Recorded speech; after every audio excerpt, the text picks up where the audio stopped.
Terima kasih saya ucapkan kepada seluruh teman-teman yang telah hadir pada pagi hari ini ya di 322. Pada kesempatan ini kita akan melaksanakan FGD atau Forum Group Discussion sebagai bagian dari tugas akhir mata kuliah kesehatan global.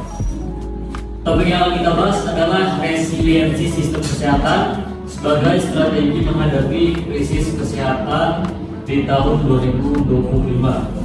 Diskusi ini dirancang untuk menggali pemahaman konseptual, menganalisis tantangan global dan nasional, serta merumuskan strategi penguatan resiliensi sistem kesehatan.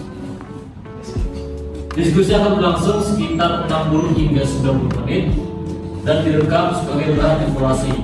Saya berharap setiap peserta dapat menyampaikan pendapat secara terbuka, saling menghargai, dan tetap fokus pada substansi. Baik, sebagai pembuka, saya ingin mengetahui bagaimana pemahaman teman-teman di sini tentang konsep resiliensi sistem kesehatan. Jadi kalau menurut saya, resiliensi sistem kesehatan itu kan kemampuan sistem kesehatan yang menjalankan fungsi utamanya meskipun menghadapi tekanan atau sebuah krisis. Jadi artinya sistem itu tidak hanya bereaksi ketika krisis itu terjadi, tetapi memiliki kesehatan yang sejak awal. Saya setuju dan ingin menambahkan bahwa resiliensi itu tidak hanya berbicara tentang respon darurat saja.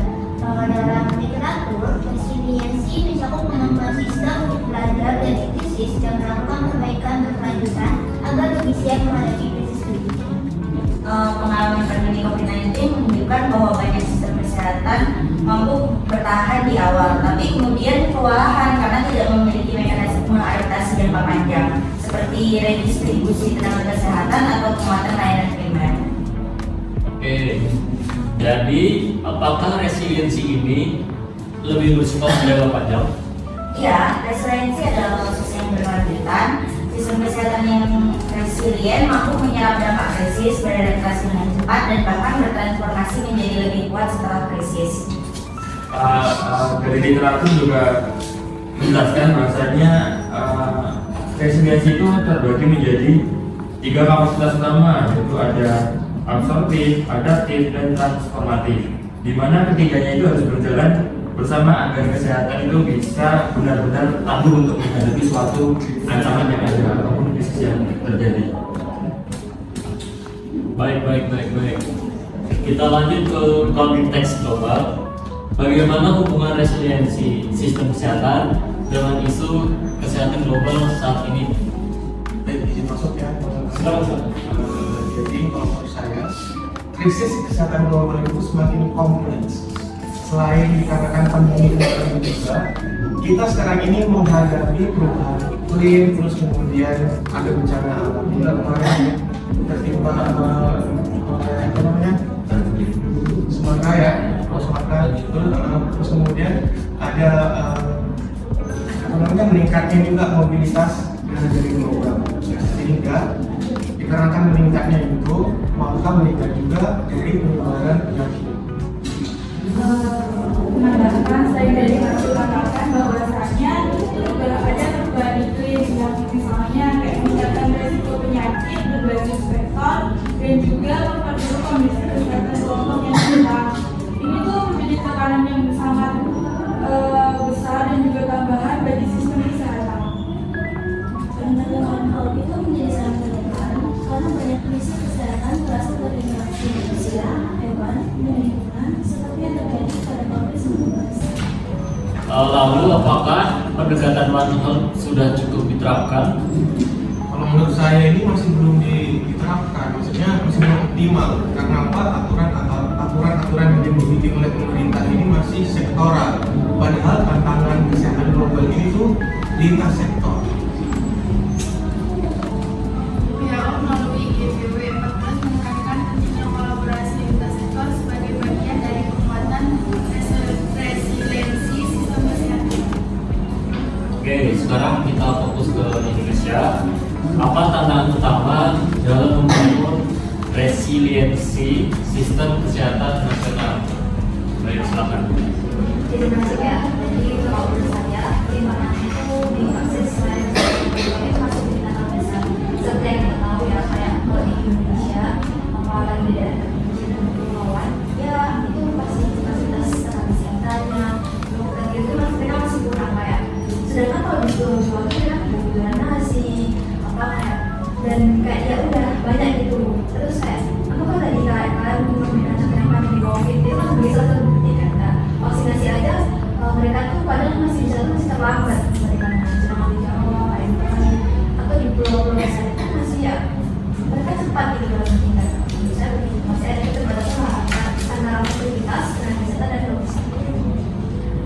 Nah, ini masih juga untuk distribusi kesehatan itu juga belum merata. Masih banyak tenaga kesehatan itu yang masih lebih konsentrasi ke wilayah perkotaan. Ini menyebabkan sistem surveillance dan data integrasi data kesehatan juga masih tergolong lemah. Jadi deteksi dini dan respon terhadap krisis kesehatan seringkali terlambat, yang mana itu berakibat oleh penanganan masalah kesehatan tidak bisa dilakukan secara cepat dan optimal. Apa dampak langsungnya saat kritis? Izin menjawab ya Kak. Menurut aku tuh dampak langsung saat krisis kesehatan itu menjadi kewalahan. Jadi tidak bisa merespon secara cepat. Akibatnya deteksi dini itu penyakit jadi kurang maksimal sehingga lonjakan kasus sering tidak terdeteksi sejak awal. Selain itu juga keamanan rantai pasok farmasi dan alat kesehatan itu masih menjadi masalah utama saat terjadi krisis global di Indonesia.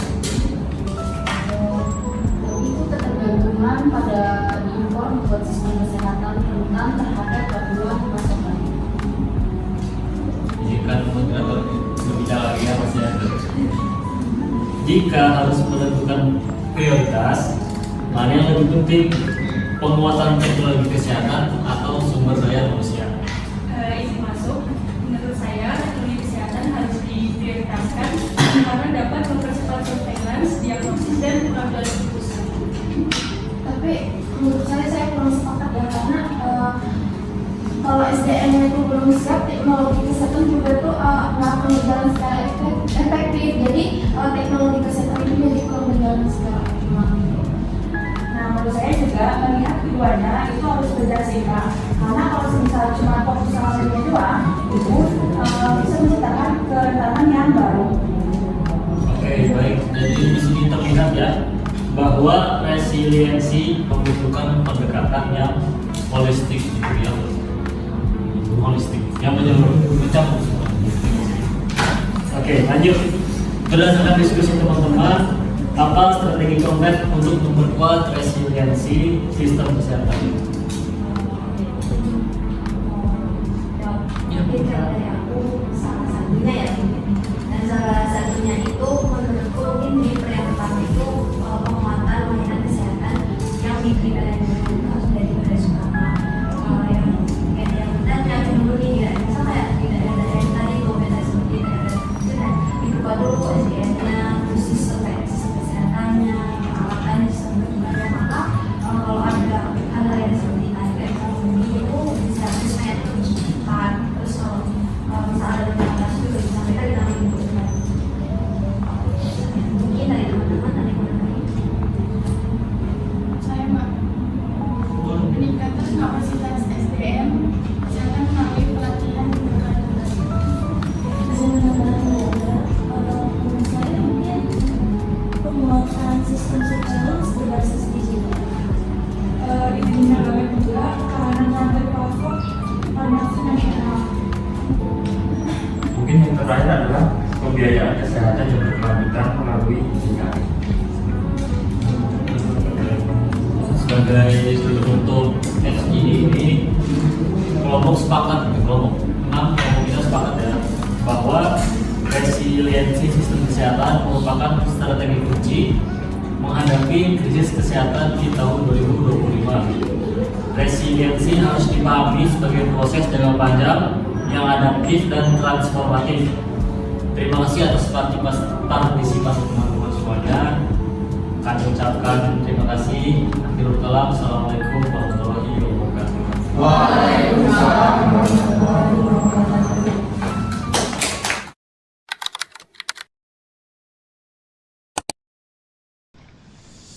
Bismillahirrahmanirrahim. Assalamualaikum warahmatullahi wabarakatuh. Di sini kami dari kelompok 6. Izin untuk mempresentasikan hasil dari diskusi kami dengan topik resiliensi sistem kesehatan menghadapi krisis kesehatan tahun 2025.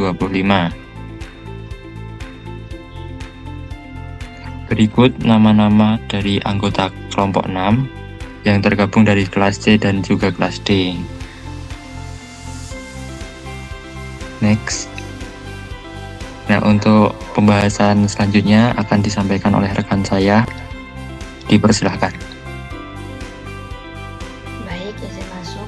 Yang pertama ada latar belakang di mana resiliensi sistem kesehatan ini menjadi isu penting setelah pandemi COVID-19, menunjukkan banyaknya kelemahan sistem kesehatan di berbagai negara. Masa pandemi ini menegaskan bahwa sistem kesehatan ini tidak hanya harus mampu merespon krisis dengan cepat, tetapi juga tetap menjaga layanan kesehatan esensial. Memasuki tahun 2025, tantangan krisis kesehatan semakin kompleks karena dipengaruhi faktor global seperti perubahan iklim, mobilitas penduduk, dan ketimbangan akses layanan.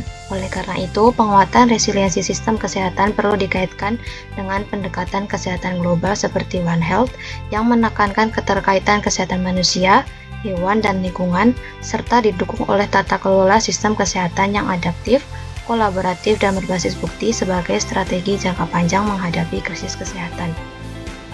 Next.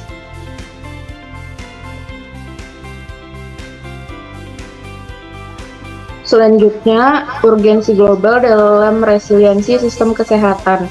Secara global ini, tantangan kesehatan masih semakin kompleks, termasuk peningkatan wabah penyakit seperti perubahan iklim, bencana alam, dan juga mobilitas penduduk yang berpotensi memicu krisis kesehatan dengan dampak yang luas. Tanpa sistem kesehatan yang resilient ini, guncangan tersebut dapat mengganggu keberlanjutan pelayanan kesehatan dan juga meningkatkan kerentanan masyarakat terhadap dampak krisis. Next.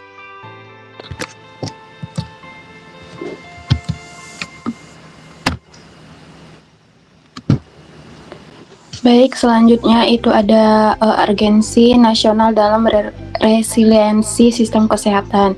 Nah, di Indonesia itu sistem kesehatan masih menghadapi banyak tantangan. Salah satunya itu ada ketimpangan akses layanan kesehatan antar wilayah. Di beberapa daerah, fasilitas dan tenaga kesehatannya masih terbatas. Jadi, saat terjadinya krisis, responnya sering terlambat. Kayak misalnya contohnya itu di daerah terpencil kayak di Papua atau NTT atau wilayah kepulauan lainnya. Nah, fasilitas kesehatan dan tenaga kesehatannya itu kan masih terbatas dibanding daerah perkotaan seperti Jawa. Sehingga saat terjadi krisis kesehatan, respon di daerah-daerah tersebut sering terlambat, mulai dari deteksi kasus, rujukan pasien, sampai ketersediaan obat dan alat kesehatan sering tidak secepat di kota besar. Nah, selain itu, masalah pembiayaan kesehatan juga bikin sistem kesehatan jadi kurang siap menghadapi lonjakan kasus. Akhirnya pada krisis itu terjadi, layanan kesehatan gampang kewalahan dan tidak bisa berjalan secara optimal. Jadi penguatan resiliensi sistem kesehatan jadi penting supaya sistem kesehatan kita lebih siap dalam menghadapi kondisi yang sangat darurat.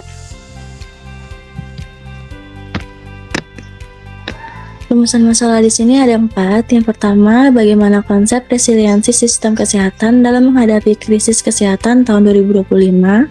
Yang kedua, mengapa resiliensi sistem kesehatan menjadi isu strategis secara global dan nasional. Yang ketiga, apa tantangan utama resiliensi sistem kesehatan di Indonesia. Yang keempat, bagaimana strategi penguatan resiliensi sistem kesehatan untuk menghadapi krisis kesehatan. Selanjutnya itu ada teori resiliensi sistem kesehatan. Nah, resiliensi sistem kesehatan merupakan kemampuan sistem untuk mengantisipasi, menyerap dampak, beradaptasi, dan bertransformasi ketika menghadapi krisis. Nah, resiliensi tidak hanya berfokus pada respon darurat, tetapi juga pada proses pembelajaran dan perbaikan sistem secara berkelanjutan. Selanjutnya itu kapasitas resiliensi. Yang pertama abstraktif. yaitu menyerap dampak awal krisis, menjaga layanan kesehatan esensial, menghadapi lonjakan pasien. Yang kedua yaitu adaptif, penyesuaian kebijakan dan layanan, redistribusi SDM kesehatan, pemanfaatan teknologi digital. Terus yang ketiga ada transformatif, yaitu reformasi kebijakan pasca kritis, penguatan sistem surveillance, peningkatan kesiapsiagaan jangka panjang.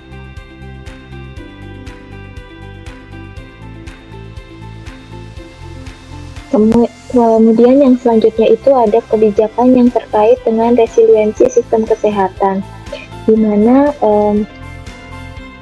memasuki tahun 2025 penguatan resiliensi itu menjadi prioritas utama. Nah, WHO sendiri melalui 14 General Program of Work itu menetapkan arah kebijakan, di mana kebijakan tersebut itu menekankan pada penguatan primary health and care sebagai fondasi sistem kesehatan.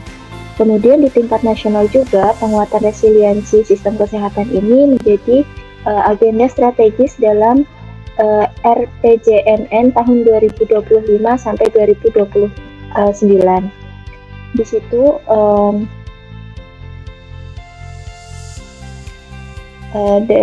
dari situ disimpulkan bahwa penguatan resiliensi sistem kesehatan ini menjadi sebuah prioritas kebijakan global dan nasional melalui penguatan layanan kesehatan primer, kesiapsiagaan menghadapi krisis, transformasi digital, kesehatan, serta pembiayaan kesehatan yang berkelanjutan.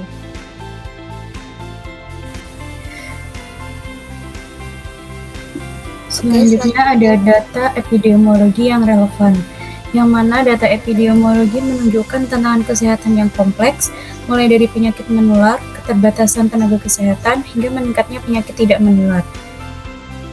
Kondisi ini menunjukkan bahwa sistem kesehatan perlu lebih adaptif dan berkelanjutan agar layanan kesehatan tetap berjalan dengan baik untuk menangani wabah maupun penyakit kronis.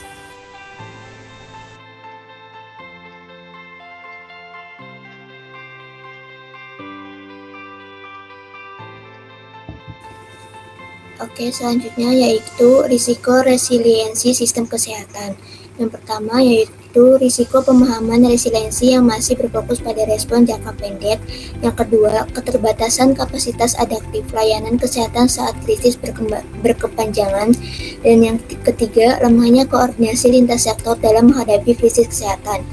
Risiko-risiko ini tuh dapat menyebabkan sistem kesehatan tuh sulit bertransformasi dan tetap rentan terhadap krisis berulang.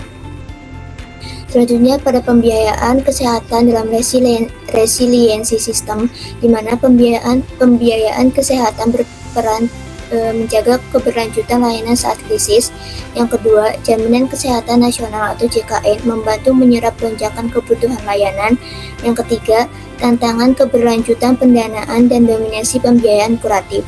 Kondisi tersebut itu mempengaruhi kemampuan sistem kesehatan untuk beradaptasi dalam jangka panjang.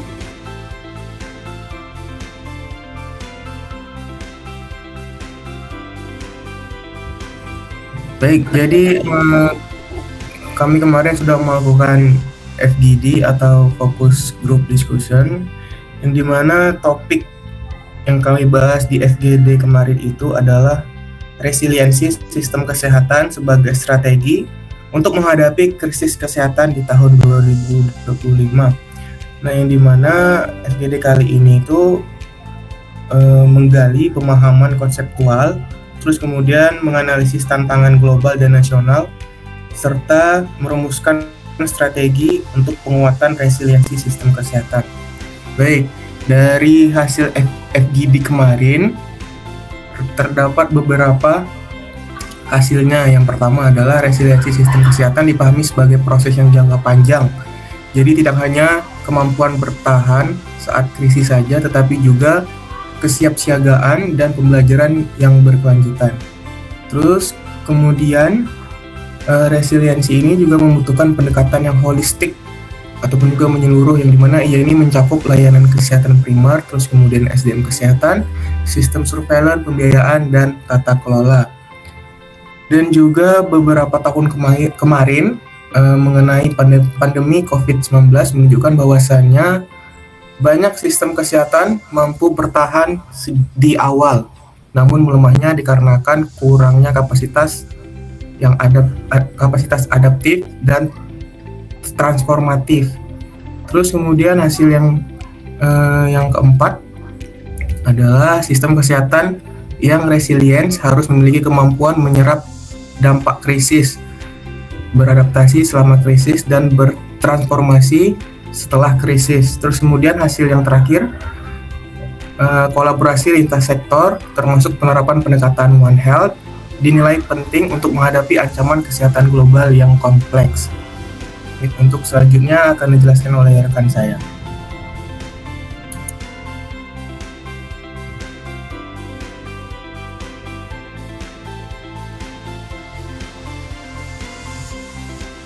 Baik, selanjutnya implikasi kebijakan dan rekomendasi strategis. Penguatan resiliensi sistem kesehatan membutuhkan kebijakan yang bersifat jangka panjang, terintegrasi, dan tidak hanya berfokus pada respon darurat, tetapi juga pencegahan dan kesiapsiagaan menghadapi krisis kesehatan di masa depan. Selanjutnya itu ada rekomendasi strategis. Yang pertama, penguatan layanan kesehatan primer sebagai garda terdepan deteksi dini dan respon krisis. Yang kedua, peningkatan kapasitas dan pemerataan sumber daya manusia kesehatan. Yang ketiga, pengembangan sistem surveillance kesehatan yang terintegrasi dan berbasis digital. Yang keempat, reformasi pembiayaan kesehatan yang berorientasi promotif dan preventif. Dan yang terakhir, penguatan kolaborasi lintas sektor melalui pendekatan One Health. Selanjutnya dijelaskan oleh teman saya.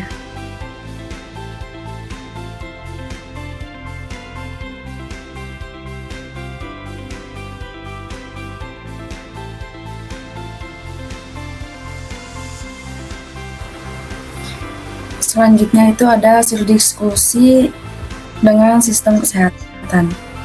Jadi resiliensi sistem kesehatan itu bukan cuma soal bertahan saat krisis, tapi proses jangka panjang yang mencakup kesiapsiagaan, kemampuan beradaptasi, dan belajar dari pengalaman. Seperti pengalaman pada pandemi COVID-19 yang menjadi pelajaran penting. Banyak sistem kesehatan kuat di awal, tapi kewalahan karena kurang siap beradaptasi. Misalnya dalam distribusi tenaga kesehatan dan penguatan layanan primer. Hal ini menunjukkan bahwa resiliensi bukan sekedar respon darurat, tetapi upaya terus-menerus memperbaiki kelemahan sistem. Dalam konteks global, ancaman kesehatan makin kompleks seperti perubahan iklim dan penyakit zoonotik. Pendekatan One Health dinilai penting karena banyak penyakit berasal dari interaksi manusia, hewan, dan lingkungan. Namun implementasinya termasuk di Indonesia masih terkendala kebijakan yang belum terintegrasi.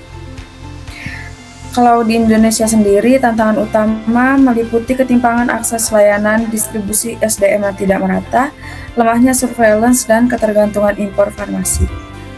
Hasil diskusi menyimpulkan bahwa penguatan layanan kesehatan primer, peningkatan kapasitas SDM, pemanfaatan teknologi, dan pembiayaan berkelanjutan lewat JKN perlu berjalan seimbang untuk membangun sistem kesehatan yang benar-benar resilient.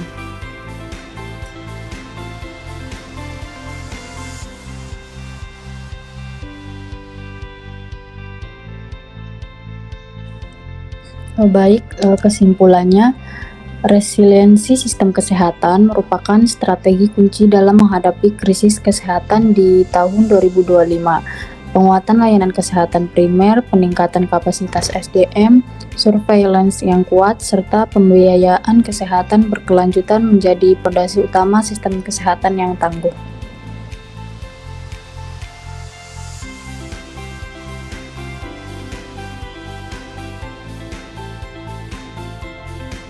Baik, itu tadi dari kami kelompok 6. Terima kasih. Mohon maaf apabila masih banyak kekurangan. Kami tutup. Sekian. Wassalamualaikum warahmatullahi wabarakatuh. Waalaikumsalam warahmatullahi wabarakatuh.